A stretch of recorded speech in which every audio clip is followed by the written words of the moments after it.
Good afternoon, everyone. I am pleased to be here to provide an update on how our government is supporting school divisions and Albertans with our accelerated capital plans. On April 9th, our government announced that we are doubling the province's 2020-2021 capital maintenance and renewal funding from $937 million to $1.9 billion to stimulate jobs and support growth in Alberta's economy. As part of this initiative, I am happy to announce today that $250 million from that funding will be directed to school divisions for school upkeep and renewal. By making this unprecedented investment in school maintenance and renewal projects, our government is supporting school divisions while also creating jobs that will support Alberta's economic recovery during these very challenging times. This funding will accelerate hundreds of projects in all school divisions across this province, while creating an estimated 3,750 jobs that will see more Albertans working again sooner. These projects will be valued between $100,000 to $2.5 million each, and every school division will be receiving funding. This is intended to allow school divisions to complete even more critical maintenance and renewal than they had planned to do so within this year's infrastructure maintenance and renewal program, providing upgrades to schools and communities all over Alberta where they are needed most. Budget 2020 is also investing $194 million in my department's infrastructure maintenance and renewal funding. This additional investment of $250 million is an acceleration of the future investment in school maintenance and renewal projects. And this is not intended to defer or replace currently planned projects for 2020. School divisions will be required to continue investing the infrastructure maintenance and renewal funding already approved in our Budget 2020. These new projects will proceed in parallel with what is already existing. This strategic initiative is great news for staff and students who will benefit from more healthy and safe learning environments, as many more projects will now move forward right away rather than having to wait. Our top priority is funding projects that can move forward immediately to support the goal of creating jobs and boosting our economy. And every school division will be required to report back to my department on how many jobs were created by this maintenance and renewal funding and the projects that they have chosen to move forward. My department will work with every school division to ensure that these dollars are invested in the most efficient and effective way possible. I also want to make clear that this initiative is an acceleration of investment in school maintenance and renewal projects, and it is separate from funding for new schools and modernizations. This funding is specific to maintenance and renewal funding in existing schools. Approved projects must align with the requirements of Alberta Education's Infrastructure Maintenance and Renewal Program and fall within one of the following categories: building envelope, such as roofs, doors, windows and exterior finishes; mechanical, such as plumbing, heating, and ventilation; electrical, such as lighting upgrades; structural, such as foundations; site improvements, such as parking lots, repairs, regrading for drainage, etc., and interior upgrades. To ensure funding is being used effectively and the goals of this stimulus program are being met, I'm asking school divisions to report on the projects they are able to move forward with by the start of June. We will provide a public list of these projects once they are finalized, and the majority of projects are anticipated to be completed by October. Thank you, and I will now take your questions. All right, so we're going to stick to one question, one answer. You can always get back in the queue if we have time. So, moderator, could you please put forward the first caller? Our first question comes from Lisa Johnson of Postmedia. Your line is open. Hi, Minister. Thanks for taking my question. I just was wondering if you could clarify. The $250 million is separate from the $194 million in infrastructure maintenance and renewal funding. And I'm wondering if you can also comment on the plans for this fall, if anything's moved forward in terms of reopening schools and in your talks with school boards. Yes, thank you for the questions, Lisa.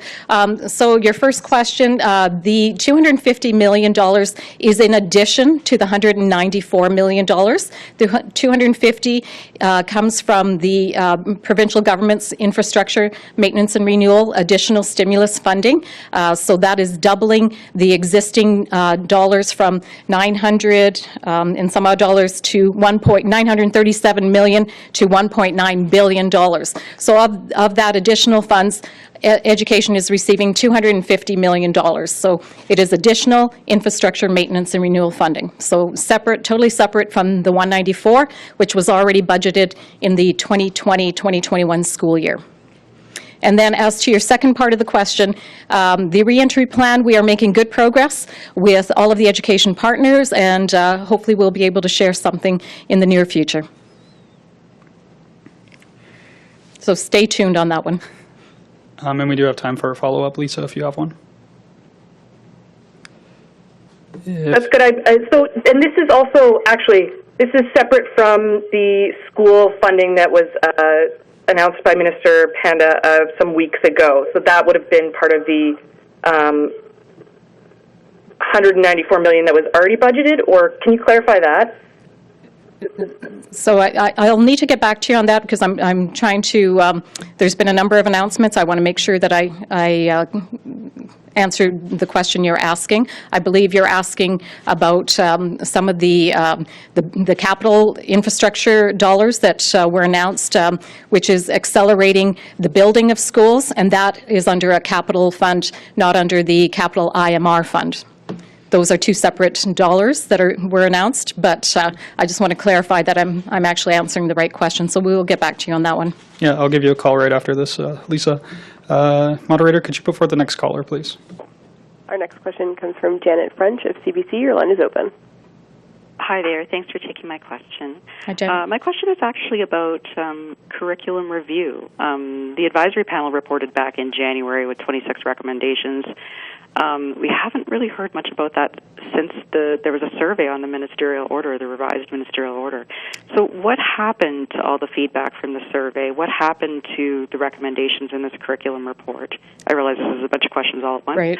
Are you adopting any of the recommendations? Are the curriculum working groups meeting during the pandemic? And what is your timeline for making any changes to curriculum? Well, that's a lot of questions, but thank you, Janet, for those questions. We did get a fair bit of feedback on the ministerial order, and so unfortunately, COVID did interrupt the progress that we were making in that regard. I anticipate providing something fairly soon. There's a process we have to go through, and I'm hoping to have the ministerial order in place quite soon. Beyond that, the curriculum working groups and the work on the curriculum is continuing to proceed. Actually had quite a lengthy meeting on it yesterday, and we will be sharing more information on that very, very soon, Janet. So again, unfortunately, stay tuned, but a lot of progress happening, and looking forward to sharing that as soon as I can. We do have time for a follow-up if you have one, Janet. You said that there was a lot of feedback on the ministerial order. What was the tone or message in that feedback that you received? Overall, they very much, the feedback we received was very appreciative of the work that had been done, and that most were in, I would say, overwhelmingly supportive of the actual structure and the things that were mentioned in the ministerial order. But there was some constructive feedback that perhaps we could tweak some language to consider certain items in there. But again, I look forward to sharing that very, very soon with you. All right, moderator, could you please put forward the next caller? Our next question comes from Andrea, Reza, Mita of Great West News. Your line is open.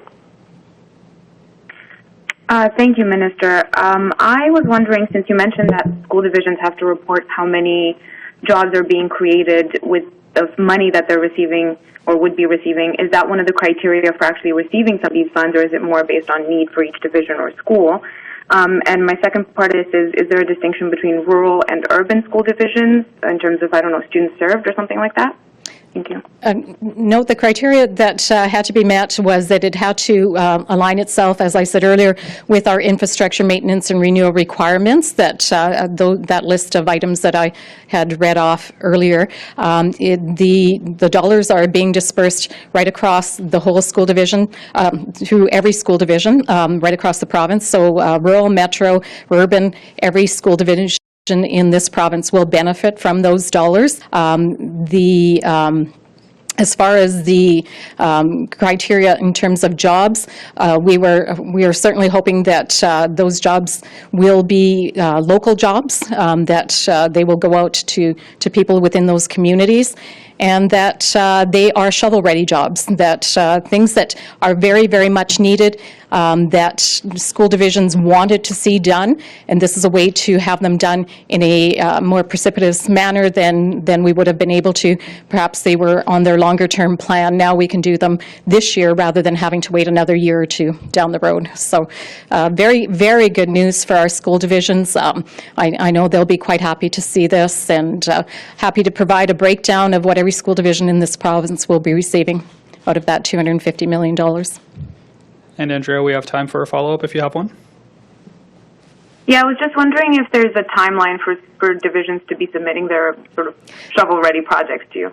Well, the way we came to the $250 million was very much we asked school divisions to provide to us the list of what they have already shovel-ready, and then we determined if those projects met the criteria. And we are asking that all school divisions by June 1st now provide us a list, a further list, now that we are able to refine it and give them the exact dollars they'll be receiving. They can finalize those actual projects and give us that list by June 1st. All right. Moderator, could you put forth the next caller? Our next question comes from Eva Ferguson of the Calgary Herald. Your line is open. Yes, thank you. I just wanted to talk more specifically about the school upkeep and how the minister plans to work specifically with school districts to ensure that school upkeep is connected to COVID preparedness, because I think it's fair to say if children do come back to school in September, the virus will still be with us. So I'm wondering if you can talk about how school upkeep mitigates risk and whether you're directing school districts to ensure that plumbing is in order, that air ventilation is in order, that spaces will be reconfigured so that there's more spaces in classroom for social distancing. And I'm wondering why this is not part of your announcement today. Well, again, we're looking at a very detailed reentry plan that I was able to share the broad strokes with you a number of weeks ago now, where we have 3 scenarios that we're looking at. And, of course, we are waiting for protocol guidance from Alberta Health and the Chief Medical Officer, which we have been working behind the scenes on getting. Once all of that information is available, we are definitely consulting with school divisions. Every school division, and as you would know, Eva, there is quite a range of unique challenges right across the province.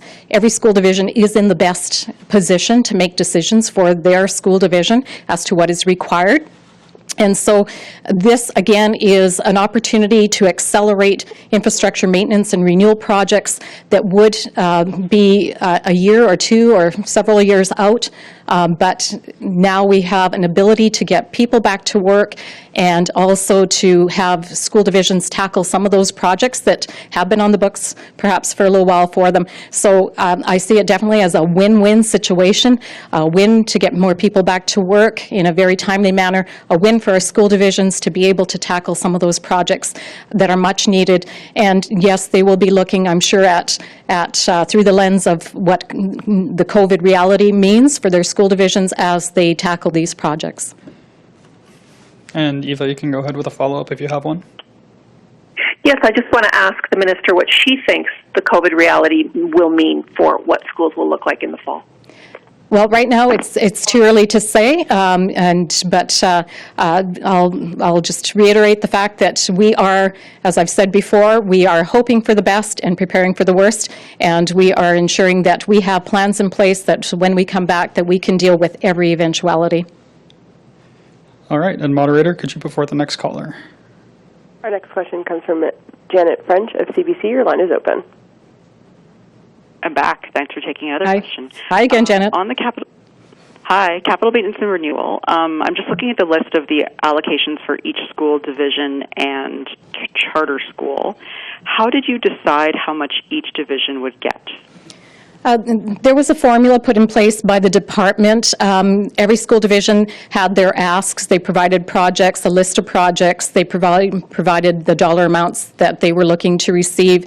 And then it was up to the department to work through that list and ensure that they met the requirements for infrastructure maintenance and renewal, and that they were able to go ahead in a very timely manner. As I said, we are expecting these dollars to go out right away and stimulate work right away. It's actually, in some ways very, very good timing, as we don't have students in the schools right at this present time, that some of these projects can actually be tackled right now. And, of course, always ensuring that the workers are in a very safe environment by the COVID restrictions, et cetera. So it was done at the department level, ensuring that every school division was allowed what they could get for the projects that they were needing to get done. All right, and I believe that's everyone we had in the queue. So if anyone has any further questions, my contact information is on the news release, and you can give me a call or email me. Thanks, everyone. Thank you.